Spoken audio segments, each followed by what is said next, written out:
Hey, I'm Lucas Graham, and here is 5 things you may not know about my new single, Cheat Code.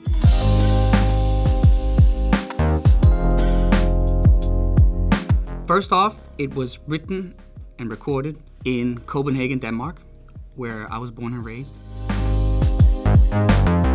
The theme of the song is taken from like these songs from the 50s and the 60s, which were called like instructionals, kind of songs to pass on knowledge to somebody else. And so Cheat Code is basically about finding the cheat code for your happy relationship. Cheat Code is the first song I wrote with my new team, Kisso from LA and Autumn Rowe from the Bronx. And Cheat Code is also one of these songs where you can go into the lyrics and start hunting for little meanings and insinuations about how to make a happy house, happy spouse situation work for you. My favorite lyric from Cheat Code is in the hook. It says, "Gotta love her like a lover, keep on blowing her mind." And that could be in an intimate sense, like physically, but it's also spiritually and emotionally, that over time, you just have to keep pushing the boundaries and making it fun and interesting.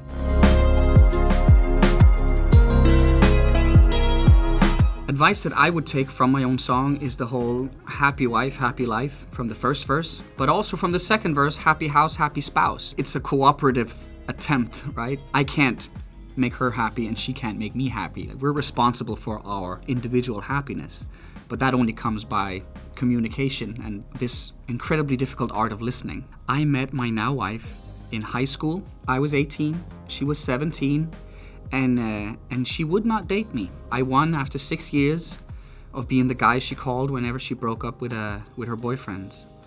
And I remember laying in bed one morning and she was like, "Oh, when I get married, I'm gonna invite you to my wedding because you're my friend." And I said, "I'm not your friend. I'll be at your wedding when I marry you." And I did.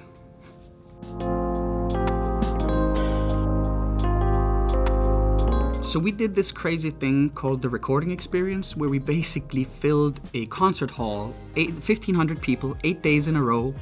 And the first 15 minutes of every concert, I was in a vocal booth on stage recording vocals in front of an audience of 1,500 people. That was shockingly difficult and nerve-wracking. We ended up using a lot of the lyrics that recorded from the recording experience. I came up with the idea of the recording experience. I only had the initial idea, and then a bunch of people who are way more clever than me and way more talented than me kind of ran with the idea and kept evolving it. The idea was twofold. One was put pressure on myself to have a whole album ready by Easter 2024. And the other thing was that when you write a song and record a song, you only get so many shots of capturing like a first take. And as soon as you then perform a song live in front of an audience, the song almost becomes alive again. And there is a newfound magic in something sung while somebody's listening to it. Normally, there's not a lot of people present when we record songs. So it was this attempt of getting more first takes, so to speak. And it worked for some songs, and for some songs it didn't. But I mean, now we're more clever. We've done it. So the next time we do it, we'll be ahead of ourselves.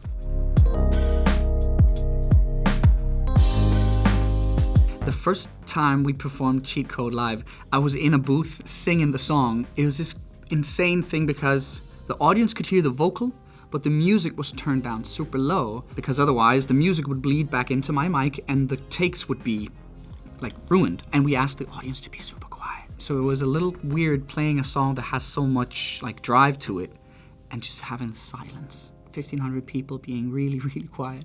But then after the 15 minutes of vocal recording, I went on stage, got the whole band on, and then we played the song. And because the audience had then heard it a few times, they started like singing like crazy. It was stupid. But it's also because now when we play concerts, opposed to 10 years ago, now everybody knows every song. And back then nobody knew anything. And it was really nice to be reminded of taking new music on the road. It's something I will never stop doing again.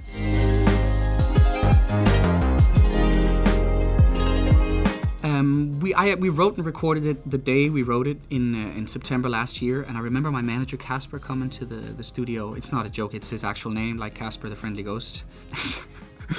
Casper heard the song and was just a little dumbstruck by it, because it sounds very different to stuff I've done in the past, but I feel that it's very much in the Lukas Graham DNA. It tells a honest story about an honest life, and I really wanted songs on this album to be danceable and to be fun to perform live, and he loved it and let me know straight away. He said, this sounds like a first single kind of track. Thank you, ladies and gentlemen, for watching. Be sure to listen to my new single, Cheat Code, out now on iHeartRadio. Thanks so much for watching. Did you like that video? You can check out more over here, and don't forget to subscribe to iHeart right here. And if you're already a longtime fan, make sure you ring the bell down below so you don't miss a single video. See you next time.